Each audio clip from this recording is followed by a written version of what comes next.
అలాగే మధ్యవారి కుటుంబకులు కార్యక్రమం సదురు పట్టింది.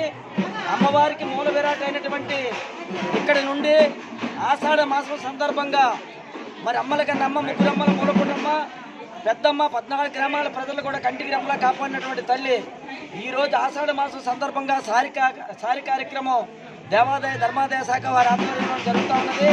అందులో భాగంగా మరి ఇక్కడ పుట్టినిల్లు అయినటువంటి మధ్యవారి పెద్దింటి కాడి నుంచి శాస్త్రోక్తంగా అనేక రకాలైనటువంటి అమ్మవారికి ఇష్టమైనటువంటి పిండి వంటలు మరియు పండ్లు, పలహారాలు, అలాగే అన్ని యొక్క సారి కార్యక్రమాలతోనే ఇక్కడి నుండి పురవీధుల్లో మహిళా సోదరిమణులు, భక్తులు కూడా అత్యధిక సంఖ్యలో పాల్గొన్నారు. 14 గ్రామాల నుంచి కూడా రావడం జరిగింది.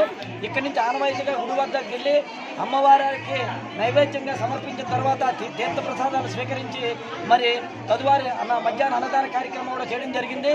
మరి ఈ యొక్క అమ్మవారి కృప అంటే ఆనవాయితీ ఏంటంటే పెళ్లి కానివారు పురుషులు కానీ స్త్రీలు కానీ అంటే పెళ్లి అవుతుందని ఒక నమ్మకం, అలాగే పిల్లలు పుట్టిన వారు ఎవరైనా సరే వారికి కూడా పుడతారని ఒక నమ్మకం అమ్మవారిది మరి ఆశీస్సులతోనే. కాబట్టి ఈ కార్యక్రమం గత సంవత్సరం నుంచి కూడా మొదలుపెట్టడం జరిగింది. ఈ కార్యక్రమానికి ఇచ్చేసినటువంటి భక్తులకు ఆ 14 గ్రామాల 20 తెల్లని తల్లి కల్పనలో ఆశీస్సులు ఉండాలని మీ ద్వారా నేను కోరుకుంటా ఉన్నాను.